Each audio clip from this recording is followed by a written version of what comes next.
Why are you here? What are you doing? What?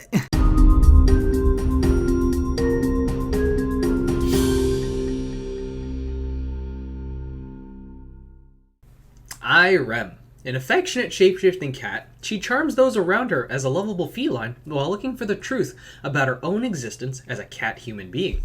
Hey guys, I'm Chugawa Yao, and this series is dedicated to discovering and sharing Eternal Return's lore and universe. Today we'll be analyzing Irem, a character unique to Eternal Return, but did not appear in the first game of the series, Immortal Soul. Because Irem is a character that does not have an equal amount of information available when compared to the original cast, I'll be utilizing resources that'll have to go beyond just the things we see and hear in game.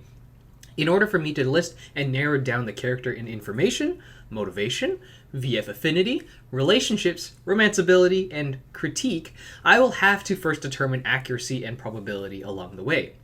With that being said, let us get started. Irem is undoubtedly an adorable cat. Her life experience is disclosed to be beloved by almost everyone she meets. I say almost because both her announcement page and reveal info reference an unfaithful encounter, something that caused her to feel loss at a deeply personal level, as well as may have what caused her search for self-actualization. While she lives a life of head pats and warmness with others, there is an undiscernible secret that she refuses to reveal, even to the closest to her. Maybe it's about her unknown origins, or that there was a traumatic decision, or it actually may be nothing significant in the slightest. Irem refuses to say anything. Irem seeks affection. This is the desired interaction that Irem will set as either her goal, her conversation, or even her justification in Lumia Island. Strewn through her voice lines are several notions of friendships, gifts, or compliments. I picked what was notable out of the resources available from the fan kit.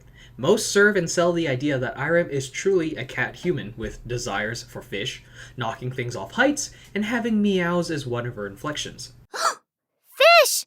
Fish! I want to drop that thing over there. It's complicated. Whenever Irem confirms her first ever kill in the game, she actually says that they could still be friends next time. Test subjects are either informed or will figure out mid-experimentation that revives are a possibility. So despite being involved with death, Irem understands the experiments and looks to the hopeful side of the future, even with those against her. Let's meet as friends next time. Irem also doesn't fully understand the hostile actions in front of her. While she is actually able to sense one being sinister or having malice instinctually, she will actually call out her assailants for having a weird way of showing their affection. This still keeps Irem in the belief that her enemy is actually just her friend, but different. You sure express your love in a weird way. I don't like this type of affection. Irem carries an earnest strive to have independence. When it comes to crafting, placing traps, or hacking, she actually shows off a curiosity to do things and to do them right. Even if she doesn't quite get it, Irem will at least inquire about the unknown. This is also the push for Irem to figure out how she can actually achieve her one true wish. I heard you can catch fish with an arrow. Is that true? Can I do it? Asking for a friend. There is one line that may be a bit of a stretch, but sometimes when Irem opens a box, she recalls that she's experiencing something similar from the past. Considering this is the line one will hear when opening loot clusters, not to be mistaken with opening a supply crate box, this could be a clue to her origin story. It reminds me of something I experienced in the past.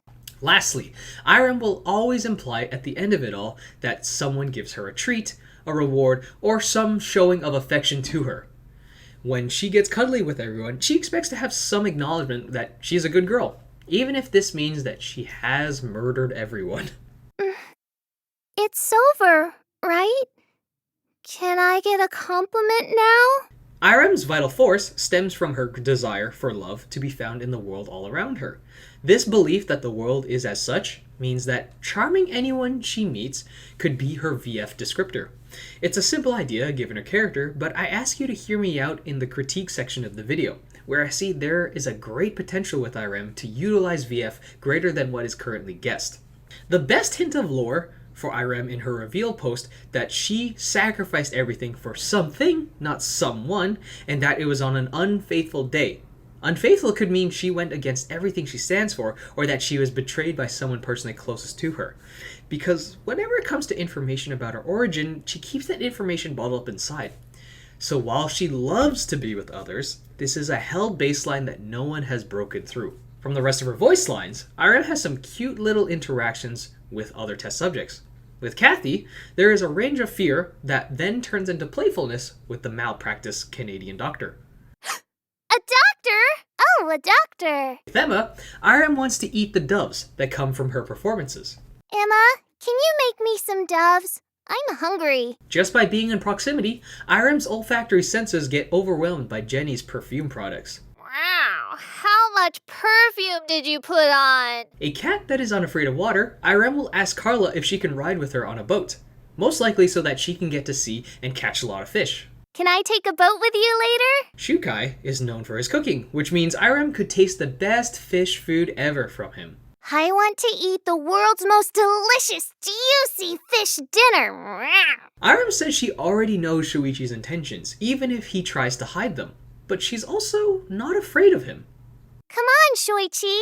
I know you're hiding something. Even if you hide like that, I know everything. Lastly, is that she thinks Yuki has a voice that is relaxing and gentle. Yuki ASMR, anyone? What a nice voice. Calm and gentle. Also, notice that there is no recorded line with Irem encountering Rio, which is the easiest one they could have made since there is a lore tooltip that says Rio likes chunky cats. Huh? Another missed opportunity was Lennox, who fishes and loves fishing. I fear this section because 1, we don't actually know how old Irem is. 2, she's very naive and fits the character trope of discovering the world and coming of age, which is usually a character written as very young. Also, her appearance looks as such. 3, her voice lines cater toward the idea of friendship than romance, and while love would be a natural possible discovery going down that road, I don't see how Irem stays dedicated to a relationship. I guess if you are someone that shows an infinite supply of fish, head pats, and your love language is words of affirmation, then you'd be a candidate to Irem. However, for my own mind's comfort, no! Irem's existence is one that greatly annoys me for the progression of new Eternal Return lore. For the universe, I do think she actually has a chance for a very subtle yet massive impact on the universe, but instead she fits the bill of making a character whose sole purpose is to look cute, and that's it. For people that know me, they know I already have a very negative bias towards catgirls in media thanks to anime. But even when I do my best to put that bias aside, all I can see is Nimaloran made a character to fit a mold and just stay at that surface level. She's a cute catgirl that seems to be all that they want her to be. It's not like she's the only test subject with unknown origins or data. Alex and Ekion are 2 other examples. Irem's origins are also completely unknown because I don't believe they planned that far. They say that she refuses to hold back any of that type of information, and while that can be a believable trait, there's nothing else to leak out of it, not even in the voice lines. So how can we make Irem's lore believable with hints of substance? Or how on earth can there be a transforming cat girl at all? The answer lies within VF Blood. Someone being able to turn into a cat doesn't quite follow the same logic as the rest of the cast. A lot of magical and spiritual aspects of characters are justified in the universe on the basis of something like faith, possession, or chi. However, when it comes to physical aspects, we have enhancements like prosthetics, weapons, tattoos, and clothing that catalyze this. But biological flesh that shapeshifts someone? As told by previous episodes, all test subjects have VF blood and are comprised of arch cells. But Irem joined the experiment already as a cat human before becoming a test subject. This is my rendition and headcanon as to how Irem came to be. During the first ever experiment on Lumi Island, where some test subjects were already killed and people were trudging through their black survival, the wildlife either joined the fight or avoided it in fear. All save one orange tabby cat. Drawn by a savory smell of fish, this cat wandered closer to a resolved conflict, following its nose in hunger. It could tell its favorite food was nearby. The feline cautiously moved forward, eyeing a corpse that still dripped blood from its body. It did not move, nor was there any sign of what killed the person. Alertness soon dropped, as the lovely sensation of fish got closer and closer. The orange tabby cat excitedly ran to the side of the corpse, where 3 Chilean sea basses were found on the scene. One was desperately bitten already by the corpse before it died, the teeth marks clearly spontaneous at the food as it depended on it. The other 2 were stacked on top of each other on the floor, covered in the corpse's blood as it freshly dripped and coated the food. The cat did not care.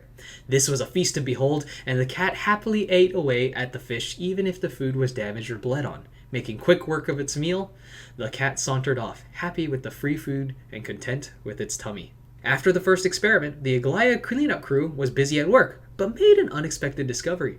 A chunky cat was found sleeping soundly up in a tree. At first, the workers who first found the cat were in awe of such a large feline peacefully on the premises. However, when they got closer, the cat awoke, and suddenly it changed into a young girl. Inevitably, the girl was taken in, as she was an unaccounted person in the experiment. They gave her the name Irem. This is only an off-the-top origin story intro to Irem, but I would say this is much more believable and has leeway for an in-universe explanation.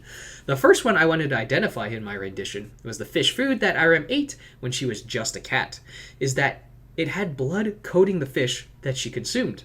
This blood is the same blood that comes out of every test subject, VF blood. If VF blood is already a product pushed and made by Aglaia, so it being on the same scene from a dead test subject is believable. What supports one to think more of this detail is that we have another test subject who has consumed VF blood and then gained powers off of it. Bianca. I also believe this keeps Irem's identity and theme of love of affection from present-day Eternal Return whole, because what comes of Irem's origin is not just what VF blood can do, but also whose VF blood was on the fish originally.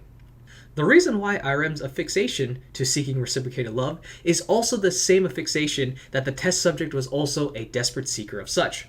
Therefore, she also genetically inherited traits from the VF blood, like a love-seeking person. I wouldn't name any test subject so that one would have to search for clues on a first experiment test subject, but that would fit the mystery behind this. Also, remember when I mentioned that one voice line about Irem recalling about searching through boxes, like she has done this before? If present-day Eternal Return is the second experiment, then a first experiment test subject's memories would also had to have gone around Lumia Island, rummaging through boxes as well. Not only this, but the great moment of betrayal or that day when she felt she had to sacrifice everything? That could be the traumatic and fateful day that befell the original test subject, and Irem was reliving that memory herself. Add this to Irem's state of mind and the confusion of how she came to be and trying to discover what is truly herself as Irem, not of the memories from the VF of the blood of the fish, we have a tantalizing origin story with several directions to take it into Eternal Return's universe. With this, nothing about the character has to change, but now we have so much more to work with and believe this is actually what Irem is about, a shape-shifting cat girl that wants affection. I've let out what I wanted to say about Irem. I do actually admit she is a wonderfully designed character. Her animations and sound design are perfect, and her character type sells that cute cat girl anime trope. Even if I want to purge all cat girls from anime, she's actually a good one. It's just her lore and what Nimmo Noren has done with it, it pisses me off. Because it's not more than what it could be. Not as bad as some others, mind you, but Irem was one of the first stones I turned over when I looked into the lore of Eternal Return. She can be more than just a head-empty, haha, cute, funny cat, and she truly has the potential to, unlike some other test subjects that are just painful to read. Again, there are those that I think are from bad to great, but Irem fits in the middle for me because of what I've talked to you in this video. And now that I've gone over the 2 characters that sparked my drive to making this series, I am now willing to hear out what others want to know. Give me a character and an intriguing reason, but it'll have to take more than just, hey, do it, Dina, because she is my wife. Okay, and?